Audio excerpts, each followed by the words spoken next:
오늘은 20일 이동평균선에 대해서 설명을 드리겠습니다. 보통 20일 이동평균선은 생명선이라고 부르는데요. 그 이유가 21선을 기준으로 21선을 지지받느냐 또는 이탈하느냐에 따라서 주가의 단기, 중기 흐름이 완전히 달라질 수 있기 때문입니다. 21선 위에서 움직이던 주식이 21선을 지지받게 되면은 단기, 중기적인 흐름으로 상승이 나올 가능성이 높은데요. 반대로 21선 위에서 움직이던 주식이 21선을 이탈하게 되면은 단기 중기적인 관점에서 조정이 나올 가능성이 높습니다. 오늘 현대힘스가 장중에 7.59%까지 상승이 나왔는데요. 바로 이 종목이 21선을 이용해서 매매를 할 수 있는 종목이었습니다. 첫 번째 전제 조건이 대량거래 장대 양봉이 나온 종목을 찾아야 되고요. 어떤 좋은 재료나 호재 뉴스가 나오면서 장대 양봉이 나온 종목이 있습니다. 그런 종목을 찾아야 되고요. 두 번째가 이 장대 양봉이 나왔을 때 이 빨간색이 20일 이동평균선인데요. 20일 이동평균선 아래에 있다가 20일 이동평균선을 돌파하는 장대 양봉이어야 됩니다.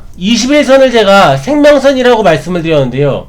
일반적으로 21선 아래에 위치한 종목이 21선을 돌파하기 위해서는 많은 시간과 에너지가 필요합니다. 그런데 이 21선을 한방에 장대 양봉으로 돌파했다라는 것은 강력한 수급이 들어왔다라는 것이고요. 그런 종목이 향후에 21선 위에서 움직이다가 21선을 지키는 움직임이 만들어지게 되면은 추가 상승이 나올 가능성이 높다라는 것입니다. 이날 보시면 이 빨간색 21선 위에서 움직이던 주가가 21선 부근에서 아랫골이 달린 양봉이 나왔습니다. 21선에 지지받는 흐름이 만들어졌고요. 이 4월 5일날 코스닥의 흐름을 보시면 주가가 단기적인 고점을 찍고서 연속적인 하락이 나오고 있는 상황이었고요. 이 4월 5일날 개파락 이후에 마이너스 1.2%로 마감한 날이었습니다. 시장이 좋지 않음에도 불구하고 이 현대힘스는 21선에 지지받으면서 플러스로 마감을 했고요. 양봉으로 마감을 했습니다. 시장보다 강한 움직임이었고요. 21선 돌파 이후에 21선 위에서 주가가 움직이다가 21선에 지지받는 흐름이 만들어졌습니다. 그래서 이날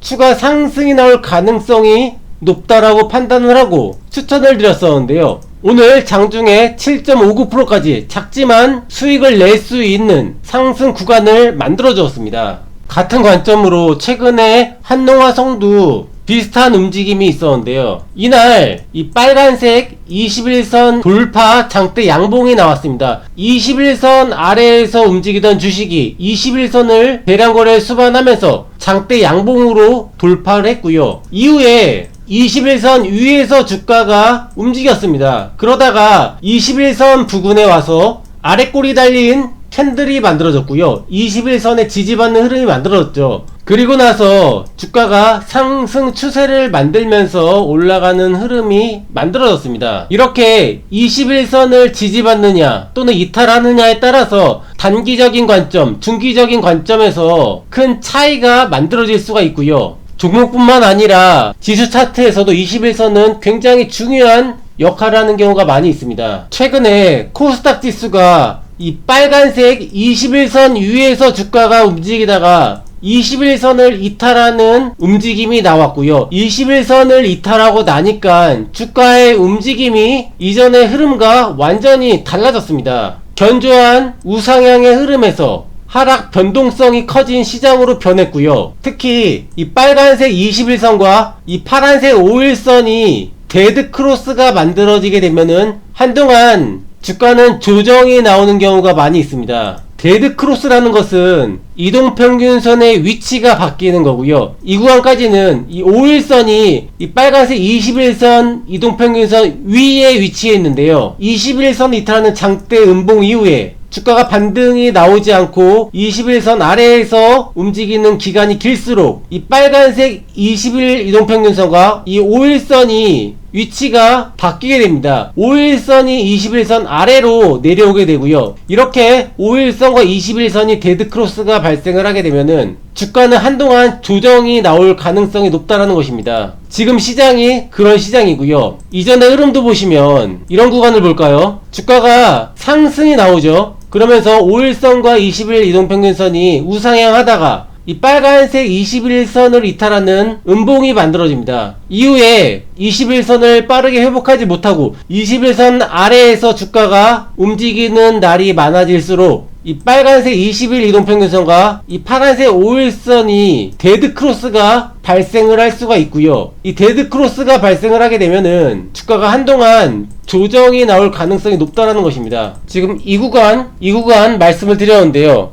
이 앞에서도 마찬가지입니다. 주가가 꾸준히 우상향하면서 5일선과 20일 이동평균선이 우상향하고 있는데요. 어느 날 21선을 이탈하는 음봉이 만들어졌습니다. 주가가 빠르게 올라오지 못하고 21선 아래에 있는 시간이 길어지게 되면은 이 파란색 5일선과 21선이 데드크로스가 발생을 하고요. 데드크로스 이후에는 한동안 조정이 나올 가능성이 높다는 것입니다. 그래서 종목도 그렇고요, 지수 차트도 그렇고요, 21선은 단기적인 흐름, 중기적인 흐름에 있어서 굉장히 중요한 역할을 하는 경우가 많이 있습니다. 그래서 반드시 체크를 해야 되는 이동평균선이고요. 지금 시장이 21선 아래로 주가가 내려오면서 5일선과 20일 이동평균선이 데드크로스가 만들어진 시장이기 때문에 지금 시장은 평소보다 매우 신중하고 조심스럽게 매매를 해야 되고요. 현금을 많이 보유한 채로 계좌를 최대한 지켜야 되는 시장입니다.